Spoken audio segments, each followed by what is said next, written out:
Renaissance is mostly famous for the development of drama.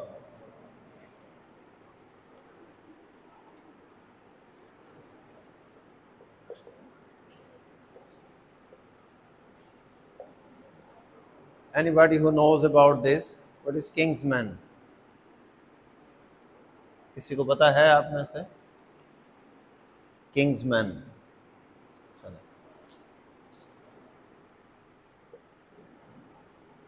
And anybody who knows Globe? Globe is the name of theatre that was there in England where Shakespeare's dramas were presented on the stage. उस theatre का नाम है Globe Theatre.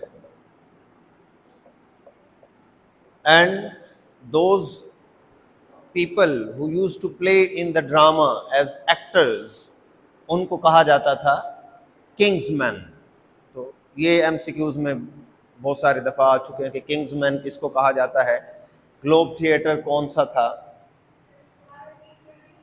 Ji, kingsmen simply means those actors who played in the drama on the stage. और जो theatre था जिसमें drama present किया जाता था उसको ग्लोब थिएटर कहा जाता है सिंपली.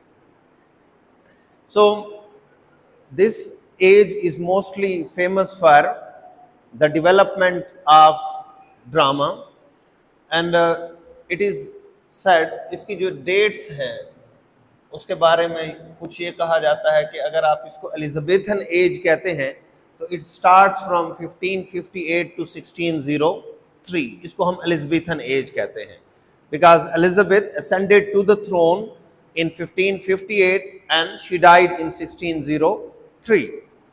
इसी तरह इसको एज ऑफ शेक्सपियर भी कहा जाता है. तो उसके लिए 1558 और कुछ लोग इसको 1616 तक कहते हैं and others are of the opinion that it goes up to 1625. Why 1616 is famous? Shakespeare died in 1616, so that is why it is said that it ended with Shakespeare. लेकिन वो जो एज ऑफ शेक्सपियर है, कुछ लोग जो हैं वो कहते हैं it went to 1625 even. So according to William Henry Hudson, आप लोगों ने उसको शायद BS के कोर्स में भी देखा हो. he is recommended, his book An Outline of History of English Literature is a recommended book. So he says that it is known as Age of Shakespeare and वो ये dates mention करता है 1558 to 1625. इसको Age of Shakespeare कहता है और इसको different हिस्सों में divide करता है. That first 21 years उसको कहता है स्प्रिंग. नेक्स्ट 24 years उसको कहता है समर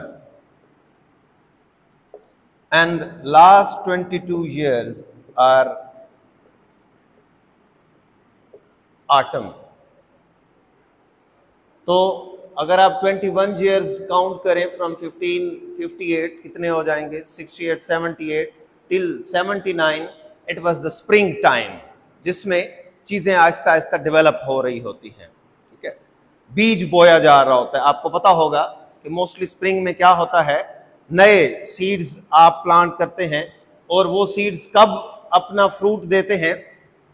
समर में. आपने देखा होगा ज़्यादातर समर में आपकी गंदम की कटाई होती है, बाकी फसलों की कटाई होती है. तो फ्रूट्स कहाँ पे आते हैं? समर में. और ये चीज़ भी ध्यान में रखें कि हमारे यहाँ जो समर है वहाँ पे वैसी समर नहीं है. वहाँ पे अगर आपका टेम्परेचर 30 तक पहुँच जाए तो वहाँ पे लोग जो हैं वो मरने लग जाते हैं. सो यहाँ पे हम 50 पे भी हमें कुछ नहीं होता. So we are very tough. और इस हवाले से कुछ थ्योरीज भी हैं कि जहाँ पे मौसम बहुत ज़्यादा सर्द होता है वहाँ के लोग ज़्यादा क्रिएटिव होते हैं. ये यूरोप की राइज के पीछे एक वजह ये बताई जाती है that European were very inventive and very creative it was due to the environment, कि उनका एनवायरनमेंट ऐसे था कि आपको सख्त सर्दी वाले एनवायरनमेंट में ज़्यादा मेहनत करनी पड़ती है, आपको ज़्यादा काम करना पड़ता है, और वो इलाके जो ज़्यादातर ज़मीनी होते हैं वहाँ पे आपको ज़्यादा मेहनत नहीं करनी पड़ती जिस तरह हमारे एरियाज़ हैं। तो समर सीज़न है, इसको कहा जाता है season off fruition. Fruition means जब आप फ्रूट लेते हैं, आप अपनी जो आपकी क्रॉप्स होती हैं उनको उनकी फसल आप लेते हैं, फ्रूशन कहा जाता है। और last 22 years it was the autumn. Autumn हमेशा डेथ एंड डिके का सिंबल है। In literature autumn is mostly the symbol of death and decay. आपके दरख्तों से पत्ते गिर जाते हैं, हर तरफ आपको दरख्त बैरन नजर आते हैं, आपको ज्यादातर फसलें नजर नहीं आती। तो ऑटम किस चीज का सिंबल है?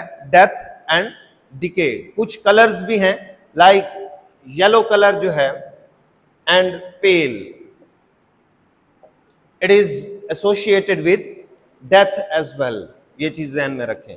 जिस तरह ऑटम डेथ का सिंबल है, स्प्रिंग जो है रिन्यूअल का सिंबल है, रीबर्थ का सिंबल है, और ग्रीन जो है वो रीबर्थ का, रिन्यूअल का सिंबल है। Keep this thing in mind कि इससे आप रिलेट कर सकते हैं। स्प्रिंग जो है, स्प्रिंग में हर चीज ग्रीन होती है, रीबर्थ, रिवाइवल, रिन्यूअल, रिजुविनेशन होती है इसमें, तो उसको मोस्टली ग्रीन कलर के साथ सिंबलाइज किया जाता है। और ऑटम जो है it is symbol of decay, तो इसको किस चीज के साथ सिंबलाइज किया जाता है? With yellow and pale. आपने सुना होगा जब किसी की डेथ होती है तो कहा जाता है ही ग्रू डेथ पेल और शी ग्रू डेथ पेल। तो डेथ के साथ पेल जो है वो रिलेटेड है, वो कंसर्न है। सो ये इसकी एज के बारे में है। तो सबसे पहले हम देखते हैं कि ये किस किस्म का ड्रामा था। Either it was like the Greek drama और it was different from the Greek drama. Greek drama को हम कहेंगे क्लासिकल ड्रामा, ये चीज ध्यान में रखें, क्लासिक। तो अब इंग्लैंड में जब ड्रामा की इब्तिदा होती है तो ये डिबेट स्टार्ट होती है कि ये जो ड्रामा होना चाहिए it must be based on classic rules and regulations और it should be new according to the new times. तो उसमें आप देखेंगे कि रोमांटिक कॉमेडी या रोमांटिक ड्रामा इमर्ज होता है। That was the opposite of classic drama. So first of all we need to understand that what is the difference between classic drama and the romantic drama. Anybody who knows that?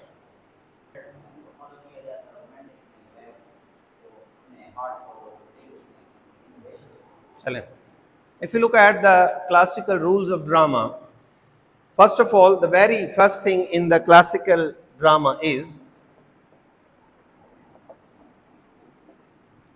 that they believe in the purity of genres. It is known as the purity of genres. For example, if you are writing tragedy, it must have all the elements that are tragic. कि tragedy के अंदर सारे के सारे incidents कौन से होने चाहिए? ट्रेजेडी के होने चाहिए। If it is a comedy, all the element must be comic. There must be no mixing of tragedy and comedy. This is known as the purity of genres, that if it is a tragedy it must be pure tragedy, if it is a comedy it must be a pure comedy. इसको कहा जाता है purity of genres. And the second thing,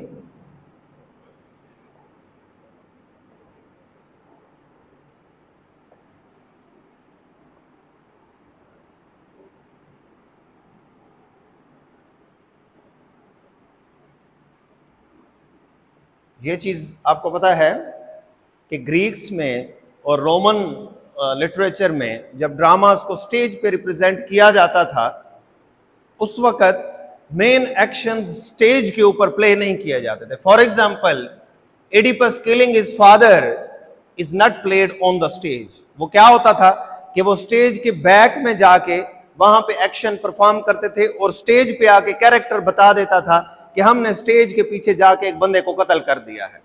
वहां पे violent actions जितने भी थे वो स्टेज के ऊपर प्रेजेंट नहीं किए जाते थे. It was due to the reason that when you look at the violent actions you become used to it, और आपको फिर ये वायलेंस देखना जो है वो बड़ा आराम से आसान लगता है. तो इसलिए ग्रीक्स के अंदर ये चीज, इसको बड़ा अप्रिशिएट किया जाता है कि Greeks were of the view कि आपको वायलेंस स्टेज पे नहीं दिखाना चाहिए, क्योंकि लोग जब वायलेंस देखेंगे तो फिर वही वायलेंस उनके लिए बड़ा नॉर्मल बन जाएगा, और जो चीज नॉर्मल बन जाती है हम उसको करने लग जाते हैं. तो इसलिए वहां पे ज्यादातर जो एक्शन होता था violent action, keep this thing in mind, violent action जो भी होता था उसको स्टेज के ऊपर प्रेजेंट नहीं किया जाता था. Behind the stage, of the stage, उसके लिए वर्ड यूज किया जाता है ऑफ द स्टेज, कि स्टेज से उतर के पीछे वो कर लिया जाता था और एक कैरेक्टर स्टेज पे आके बता देता था that it was like that and the person who did that has been killed and so on and so forth. So वहां पे एक्शन जो था वो परफॉर्म नहीं होता था on the stage that was violent. इसी तरह the concept of three unities, three unities means yes, time, place and action. These are known as the three unities of time. Place का क्या मतलब है? According to the classic rules of drama, the drama must be set on in one place. कि एक ही शहर है, एक ही जगह पे आपका ड्रामा होना चाहिए, जगह तब्दील नहीं होनी चाहिए. दूसरा क्या था? दैट एक्शन, एक्शन का मतलब होता है प्लॉट. ठीक है, आपने अगर एरिस्टोटल को पढ़ा हुआ है, मैंने भी आपको कुछ बताया था शुरू के लेक्चर्स में कि एरिस्टोटल के अंदर एक्शन का क्या मतलब है? प्लॉट. यूनिटी ऑफ प्लॉट, कि आपका प्लॉट क्या होना चाहिए? एक होना चाहिए. मल्टीपल प्लॉट्स नहीं होने चाहिए, सब प्लॉट्स जो हैं वो नहीं होने चाहिए. इसी तरह टाइम, ये कहा जाता था that the drama must begin with the sun up and end with sun down, कि एक ही रेवोल्यूशन ऑफ द सन, उसके अंदर ड्रामा को खत्म हो जाना चाहिए. तो ये थ्री यूनिटीज ऑफ ड्रामा है, unity of time, place and action. तो ये क्लासिकल रूल्स ऑफ ड्रामा है.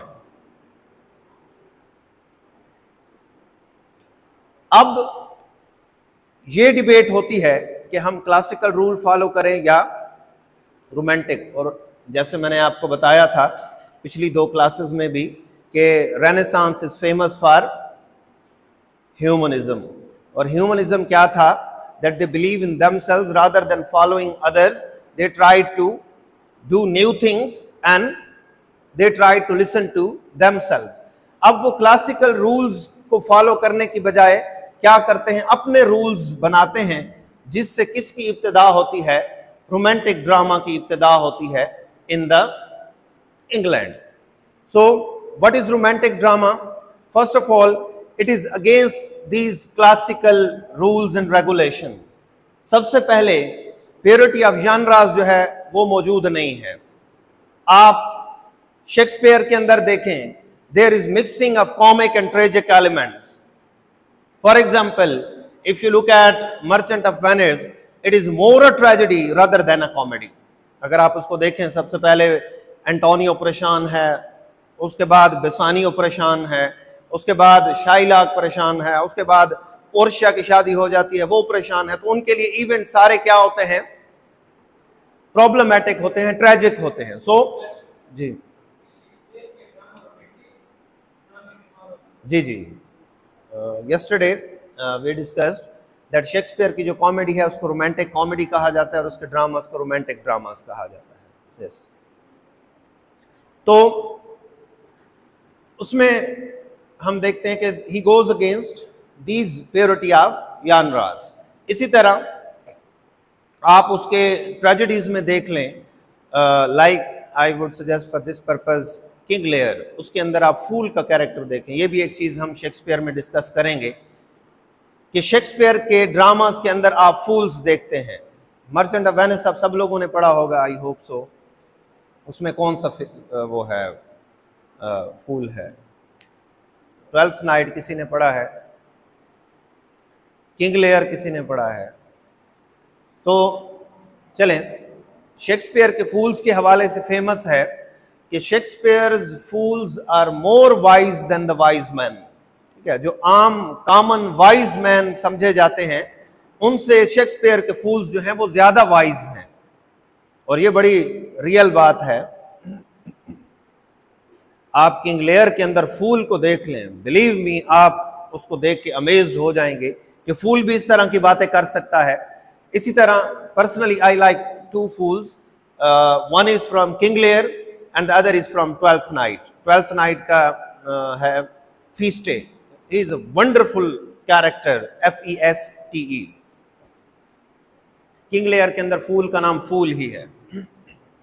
चलें, आज आप एक काम कर लें, कल भी आपकी क्लास तो होगी, ट्वेल्थ नाइट के फीस्टे के कुछ डायलॉग्स लिख लें अपने पास, और कुछ जो है वो किंग लेयर के फूल के लिख लें, उसको आप भी देख लें, फिर इधर हम उसको डिस्कस भी कर लेंगे कि उसके फूल के जो डायलॉग्स हैं वो किस तरह विटी हैं, वाइज हैं। तो इन चीज़ों को हम ज़रा देख लेंगे। Purity of genres is not there in Shakespeare and even in Christopher Marlowe. उसमें भी आप देखेंगे कि मार्लो का जो डॉक्टर फास्टस है उसके अंदर बहुत सारे ह्यूमरस सीन्स हैं, जहाँ पे एक बंदे की वो टांग उखाड़ के ले जाता है, एक बंदे को जो है वो गधे के सींग लगा देता है, इसी तरह पोप को जो थप्पड़ मारता है, and so on and so fourth. वहाँ पे भी ट्रेजेडी के अंदर कॉमिक एलिमेंट्स मौजूद हैं। तो आप कह सकते हैं कि the renaissance drama went against the purity of the genres. इसी तरह action not perform on the stage, यहाँ पे आप देखेंगे एक्शन जितना भी है वो सारे का सारा स्टेज के ऊपर परफॉर्म किया जा रहा होता है। आप शेक्सपियरियन ड्रामास को देख लें, अब उस जमाने में तो ड्रामास स्टेज पे प्रेजेंट किए जाते थे, अब उनकी मूवीज बनाई गई हैं, but the dramas were presented on the stage, each and everything from the very beginning to the end, everything was presented on the stage.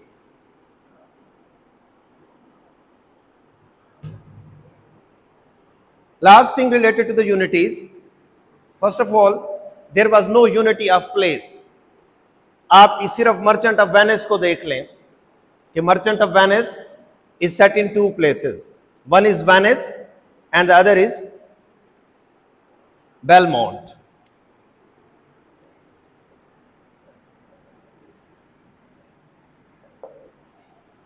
Venice में ये सारे लोग रहते हैं, एंटोनियो, बेसानियो, शाइलाक, और बेलमोंट में कौन रहता है? पोर्शिया रहती है, शी लिव्स इन बेलमोंट। इसी तरह आप एंटनी एंड क्लियोपेट्रा में देखें, आपको दो जगह नजर आएंगी। इसी तरह शेक्सपियर के बाकी प्लेस बहुत सारे हैं जिनके अंदर आपको यूनिटी ऑफ प्लेस जो है वो नजर नहीं आती, तो इसके अगेंस्ट जाता है। इसी तरह आप मार्लो का डॉक्टर फास्टस देख सकते हैं, उसके अंदर पहले जो है वो जर्मनी में मौजूद होता है, फिर डिफरेंट जगहों पे जाता है जहां पे वो ट्रैवल करता है, एक जगह से दूसरी जगह, तीसरी जगह, तो एक्शन जो है वो एक जगह पे नहीं होता। इसी तरह जो सेकंड यूनिटी है, यूनिटी ऑफ एक्शन, उसमें आप देखेंगे कि शेक्सपियर के ड्रामास के अंदर एक प्लॉट नहीं होता। For example, if you look at Merchant of Venice, it has 4 plots. One plot is the relationship between Bassanio and Portia. Second story is between Shylock and Antonio, जिसको bond story कहा जाता है। Third plot is the relationship between Lorenzo and Jessica, and fourth one is the ring story. ये 4 plots हैं। So it shows that there is no unity of action as well. उसके बाद आखिरी जो चीज है, यूनिटी ऑफ टाइम, वो भी शेक्सपियर के अंदर मोस्टली शेक्सपियर ने उसको वायलेट किया है। That action does not end in the single revolving of the sun. It takes weeks, months and even years. तो इन यूनिटीज के अगेंस्ट ये ड्रामा है। फिर हम देखते हैं कि रोमांटिक ड्रामा के अंदर कौन कौन सी मोस्टली कैरेक्टरिस्टिक्स पाई जाती हैं। Most important in romantic drama is the concept of love. If you look at all the dramas of Shakespeare and few dramas of Marlowe and other writers, love is an important theme in the dramas. यहाँ पे आप देखेंगे कि Romeo and Juliet है, आपके पास tragedy है। अब even एक कॉमेडी जो है क्या नाम है इसका, मर्चेंट ऑफ वेनिस, उसके अंदर आप बेसानी और पोर्शिया का लव देखेंगे, जेसिका और लोरेंजो का लव देखते हैं। एज यू लाइक इट तो प्योरली जो है वो कॉमेडी लव के ऊपर बेस्ड है। मिडसमर नाइट्स ड्रीम, हर्मिया और कल मैंने आपको बताया है लाइसेंडर, हेलेना एंड डिमित्रियस, उनकी लव स्टोरी होती है। इसी तरह इवन शेक्सपियर हमें जो जिन और परियां हैं उनकी लव स्टोरी के बारे में भी बताता है। ओबेरॉन इन मिडसमर नाइट्स ड्रीम, वो एक परी का हस्बैंड होता है। तो इस तरह love is the most important theme in Shakespearean and other dramas. There is conflict, और इनको भी आप ऐड करेंगे। No purity of genres, action on the stage and violation of 3 unities. Conflict, हमेशा जहां पे लव होगा वहां पे कॉन्फ्लिक्ट मौजूद होगी, and at the end conflict is resolved. And then there is journey to the forest in the romantic dramas mostly. इसकी बड़ी अच्छी मिसाल आपको एज यू लाइक इट में मिलती है। एज यू लाइक इट में 2 भाई हैं and one says that I am the king and the other says I am the king. तो एक भाई दूसरे भाई को निकाल देता है, वो जंगल में रहने लग जाते हैं। तो जर्नी टू द फॉरेस्ट वहां पे आपको नजर आती है। इसलिए शेक्सपियर को कहा जाता है कि उसके लिए एक चीज यूज की जाती है, ग्रीन शेक्सपियर।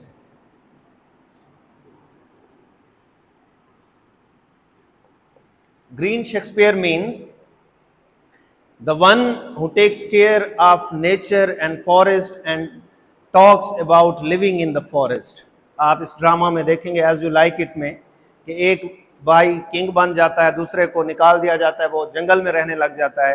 तो आखिर में वो भाई जो किंग होता है वो कहता है कि तुम्हारी लाइफ मुझसे बहुत अच्छी है, because you are living close to the nature, you are in the forest. तो शेक्सपियर जो है यहाँ पे नेचर या ग्रीन या फॉरेस्ट की तारीफ कर रहा होता है। And at the end there are mostly marriages. Comedies के अंदर आप देखेंगे कि आपको ज्यादातर मैरिजेस नजर आती हैं इन शेक्सपियरियन कॉमेडीज। इस तरह इसके अंदर रिवेंज का कॉन्सेप्ट भी मौजूद है रोमांटिक ड्रामा के अंदर। रिवेंज, जिस तरह आप हेमलेट में देखेंगे by Shakespeare, that Hamlet wants to take the revenge of his father's death. इसी तरह थॉमस किड की जो ट्रेजेडी है उसके ड्रामे का नाम है Spanish tragedy. It is written by Thomas Kyd and it is again a revenge tragedy. Thomas Kidd. So this is the basic difference between the classic drama and the romantic drama. Then coming to the dramatists, who are the most famous dramatists in Renaissance. First of all, we have university wits. Where the graduates are students of the universities and they used to sit together and write plays, and that is why they are known as university wits. University wits are important in 2 ways. One, that they themselves were writers and dramatists, and secondly they made fertile ground for Shakespeare. ये चीज ध्यान में रखें कि Shakespeare के लिए उन्होंने एक फर्टाइल ग्राउंड बनाया था कि ड्रामा जो है वो इस तरह होगा और आपने उसको ऐसे लेके चलना है। इसीलिए कुछ क्रिटिक्स कहते हैं नो मार्लो नो शेक्सपियर, कि अगर मार्लो उसके लिए एक ग्राउंड सेट ना करता तो शेक्सपियर कभी भी इतने अच्छे ड्रामाज नहीं लिख सकता था। इसलिए आप देखेंगे कि शेक्सपियर के बहुत सारे ड्रामाज जो हैं they are written in collaboration. चलें, ये भी आप एक चीज अपने पास नोट कर लें कि शेक्सपियर ने कौन कौन से ड्रामास दूसरे राइटर्स के साथ कोलैबोरेशन में लिखे थे। ठीक है, ये लिख लें अपने पास क्वेश्चन और इसको जाके देख लें। So first of all In University Wits, we have Christopher Marlowe.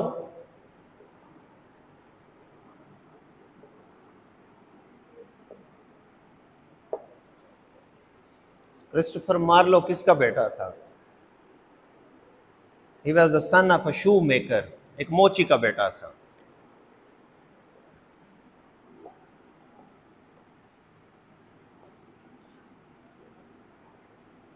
ये बहुत सारे दफा MCQs में आता है that whose son he was, cobbler or shoemaker or artisan or any other person.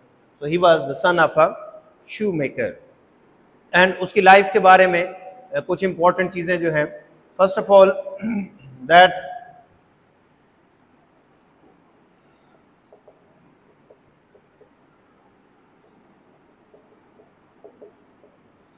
he came to the university and then he left the university for few years.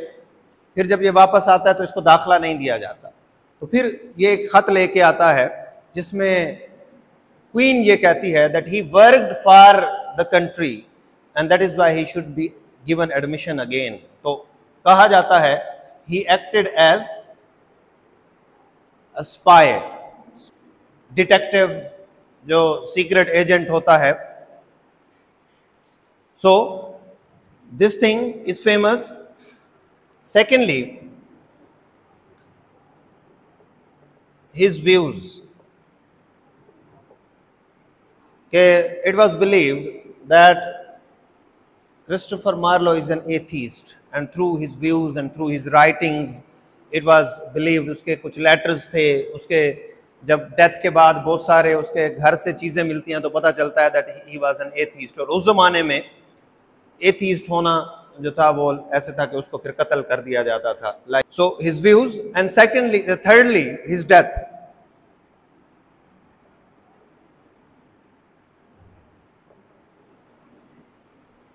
How did he die? He went to a club, और club में इसकी किसी के साथ पैसों के ऊपर, किसी चीज के ऊपर लड़ाई होती है, एंड ही वाज स्टैब्ड. उसको चाकू मारा जाता है या खंजर मारा जाता है, and he died because of that. So his death. ये तीन चीज़ें इसके हवाले से बहुत मशहूर हैं.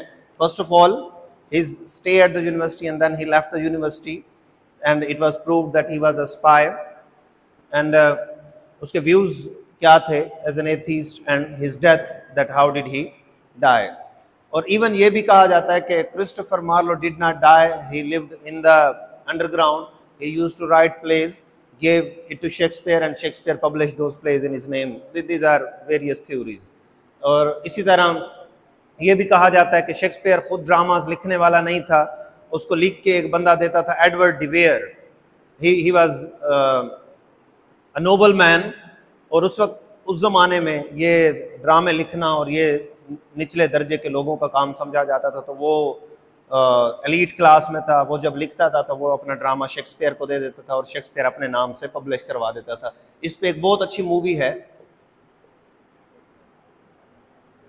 एनोनिमस. इसमें आपको बहुत सारी चीज़ों का फ़ायदा हो जाता है, क्लियर हो जाती हैं.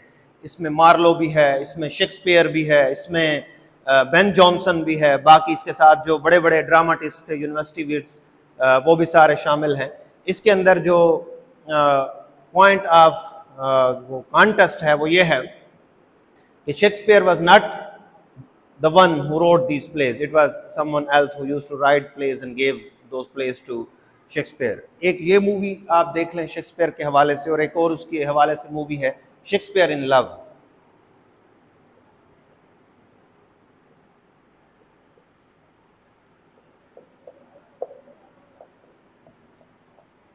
Shakespeare in love.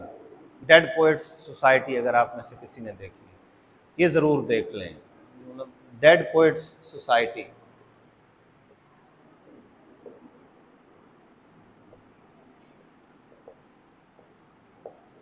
It is a wonderful movie on how to understand literature. इसी तरह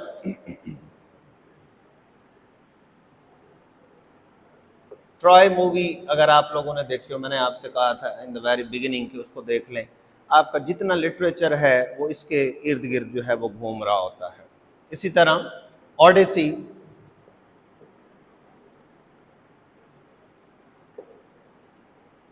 इसी तरह अगर आप कीट्स पे देखना चाहते हैं, कीट्स पे बहुत अच्छी मूवी है ब्राइट स्टार।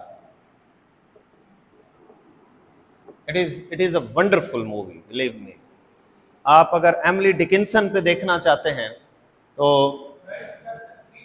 ये कीट्स पे है।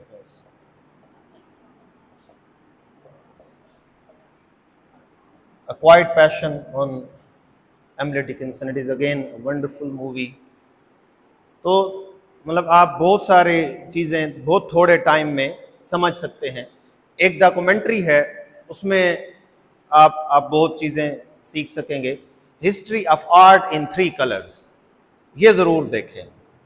तो मैं आपसे ये कहूँगा कि एज लिटरेरी पीपल और स्टूडेंट्स ऑफ लिटरेचर आपको ये ज़रूर देखनी चाहिए। BBC की है history of art in 3 colours. इसमें आपको politics, economics, social, legal, every aspect of life और लिटरेचर जो ग्रीक से शुरू होता है वहाँ से लेकर आज तक जितनी भी चीज़ें हैं, आपको बहुत सारी चीज़ें समझ आ जाएंगी। आपके जहन में बहुत सारे जो आइडियाज़ क्लियर नहीं होंगे वो।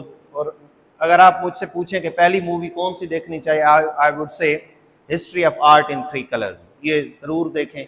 और उसके बाद ये मूवी ज़रूर देखें। So first of all Christopher Marlowe. So Marlowe is famous for writing few plays. उसका सबसे इम्पोर्टेंट जो प्ले पहले आया था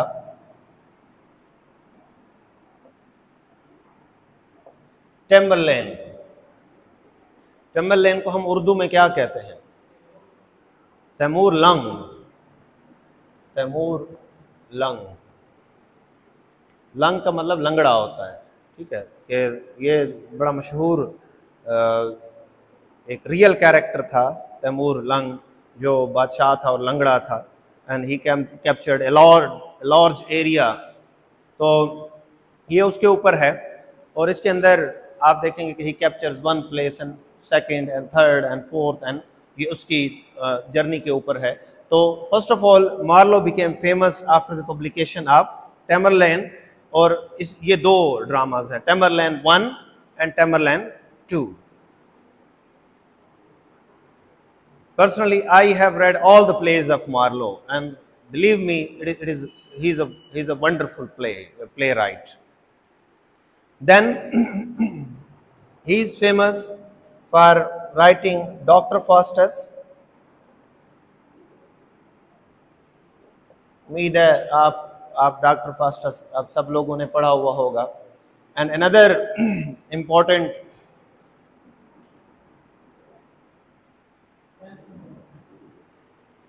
Jew of Malta is a wonderful play।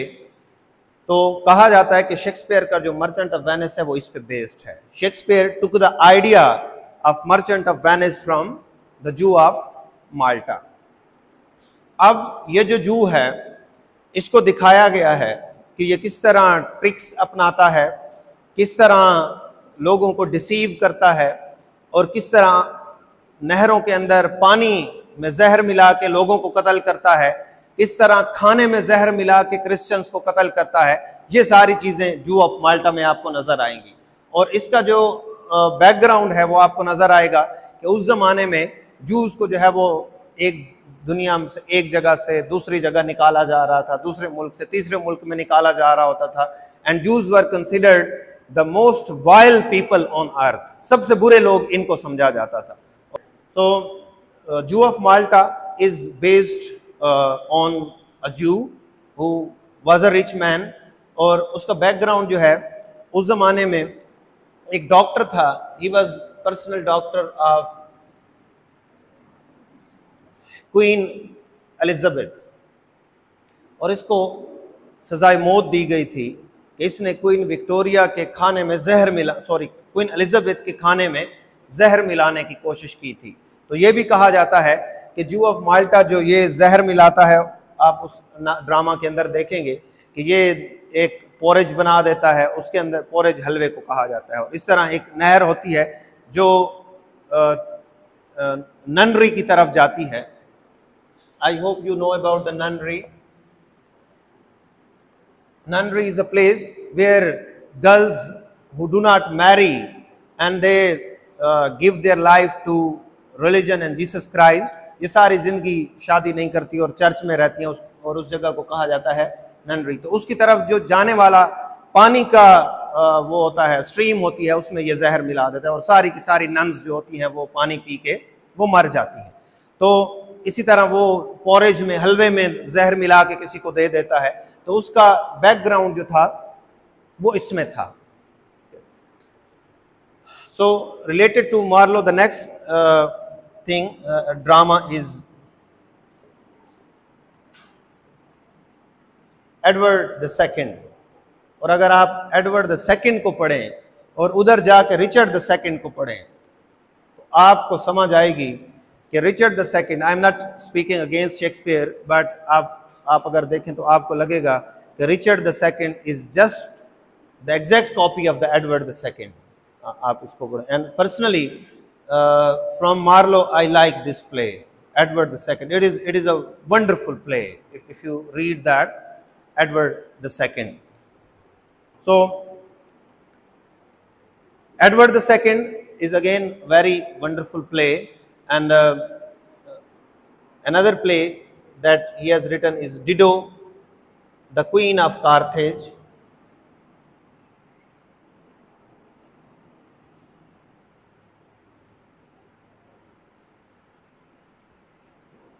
ये इसके कुछ मशहूर ड्रामाज हैं.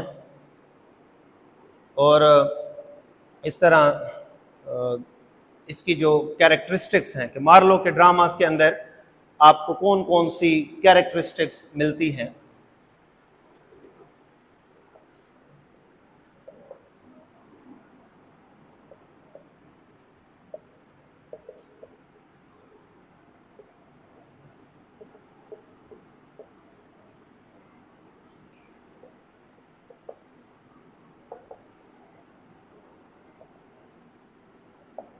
It is said that Marlowe's heroes are like Gulliver among the Lilliputians.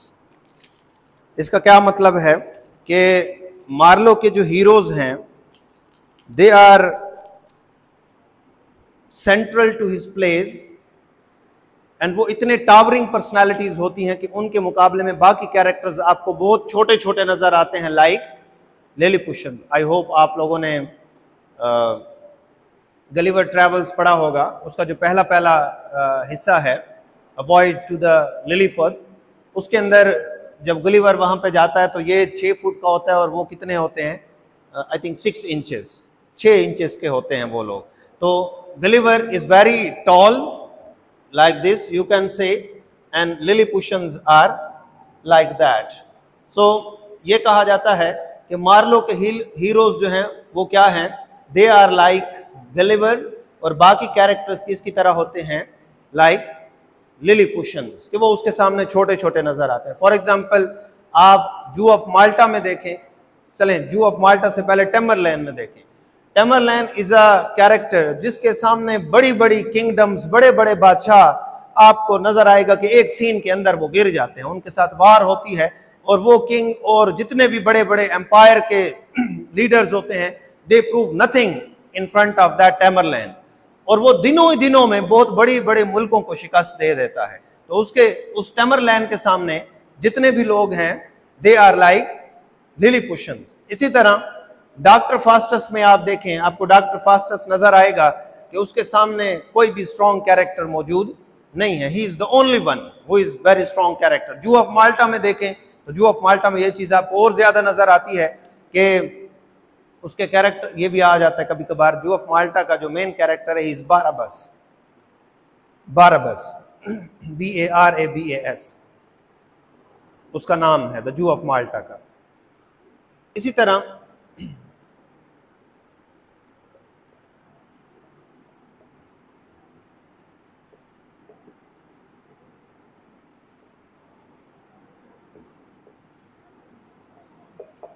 lack of strong female characters.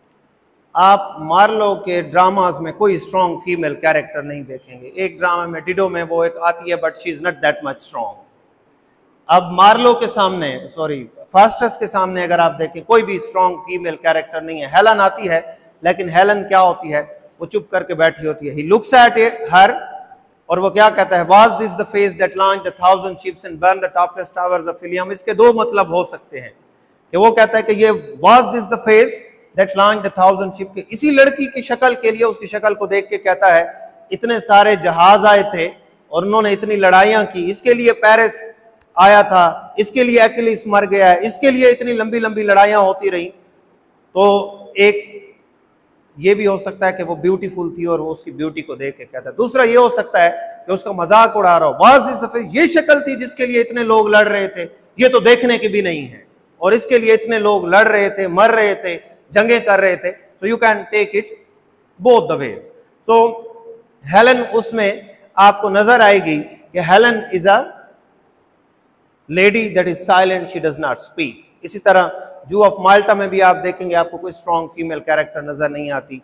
आप टेमरलैंड में देखें आपको कोई स्ट्रॉन्ग फीमेल कैरेक्टर नजर नहीं आती, और बाकी ड्रामास में भी आप देखें तो ये कहा जाता है कि इसके ड्रामास के अंदर lack of strong female characters है। इसको हम यहाँ पे शेक्सपियर के साथ कंपेयर करते जाएं कि यहाँ से आपको पता चलता है कि वो लोग जो कहते हैं कि शेक्सपियर ड्रामास लिख रहा था, मार्लो नहीं था, तो आपको यहाँ पे नजर आएगा कि जो शेक्सपियर के ड्रामास हैं वो मार्लो नहीं लिख रहा था, इट वाज शेक्सपियर हिमसेल्फ। क्योंकि शेक्सपियर के ड्रामास के अंदर आपको जो हीरोज नजर आएंगे जितने स्ट्रॉन्ग, उतने स्ट्रॉन्ग विलेन्स नजर आएंगे, उतने स्ट्रॉन्ग बाकी कैरेक्टर्स नजर आएंगे। For example, if you look at Merchant of Venice, you find strong character of Bassanio, strong character of Antonio, strong character of Shylock, strong character of Portia, even small characters like Fool, they are also strong characters. Jessica को आप देख लें तो यहां पे आप कह सकते हैं कि Shakespeare is different from Marlowe in this sense that his characters are all strong characters. इसी तरह आप इसको देख लें, जूलियस सीजर, उसके अंदर आपको समझ नहीं आती कि आप ये कहें कि जूलियस सीजर हीरो है, कैशियस हीरो है, ब्रूटस हीरो है या एंटनी हीरो है, कौन हीरो है, you are unable to decide. कोई कहता है एक है, कोई कहता है दूसरा। इसका क्या मतलब है कि there is not one person who is having all the power and all other characters are like Lilliputian. It is not like that in Shakespeare. आप उसके जितने ड्रामास को देखेंगे आपको कैरेक्टर्स बहुत स्ट्रॉन्ग, बहुत मजबूत और बहुत तगड़े नजर आएंगे।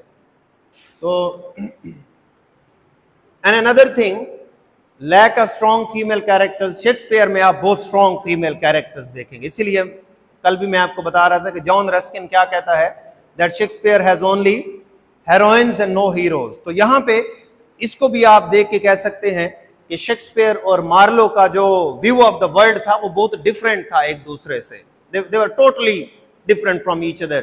That Shakespeare has strong female characters even in tragedies, like Lady Macbeth is a very strong character in the beginning.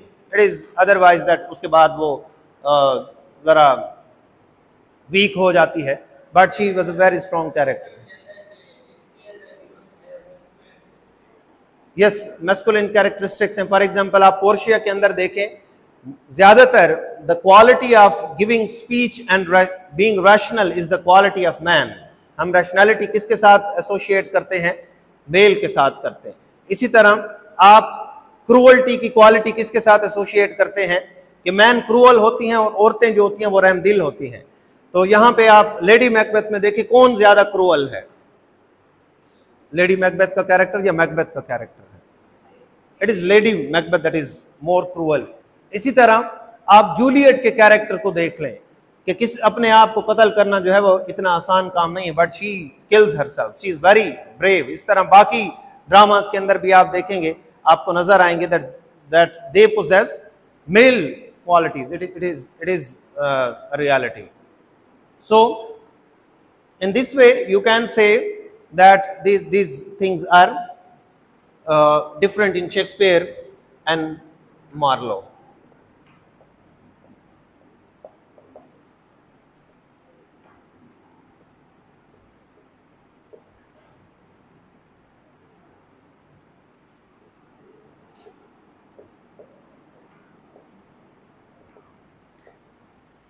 It was believed that Marlowe's views on God and religion were different from the society, and he was an atheist. उसके पीछे बहुत ज़्यादा investigation है, आप उसको देख सकते हैं, but that is not relevant here. कि उसके फिर लेटर्स को देखा गया, उसके घर से जाके उसके मैन्युस्क्रिप्ट जो पढ़े थे उसको देखा गया, बहुत सारी चीज़ों को, कि ये साबित हुआ कि Marlowe had atheistic views on God and religion, and it is said that it is evident from Dr. Faustus as well, that Dr. Faustus rejects theology, Dr. Faustus rejects divinity, Dr. Faustus does not listen to the voice of the good angel, he does not listen to the voice of the good man, and he always listens to the voice of Mephistopheles, Lucifer.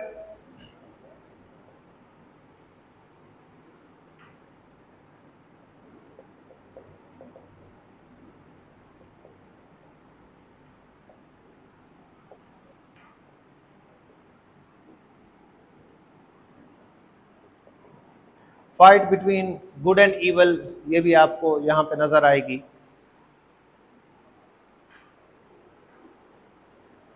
इसमें आप add कर दें, ये चीज़ कभी कभार आ जाती है।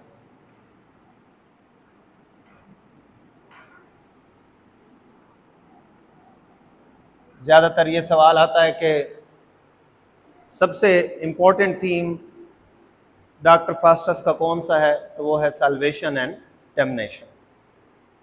Solvation मैं पहले भी बता चुका हूँ, आई एम रिपीटिंग।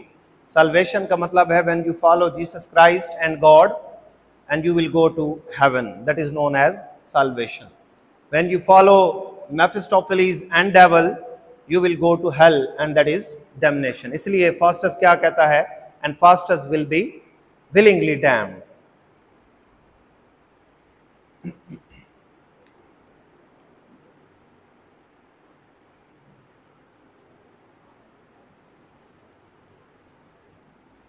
बाकी चीज़ें आई होप आपको याद होंगी। लव ऑफ डिस्कवरी आपको मैं बता चुका हूँ, लव ऑफ ट्रैवलिंग मार्लो के हवाले से हम डिस्कस कर चुके हैं, लव ऑफ ब्यूटी भी डिस्कस कर चुके हैं। ये सारी कैरेक्टरिस्टिक्स भी आप मार्लो के अंदर लिख सकते हैं। कोई सवाल है तो बता दें।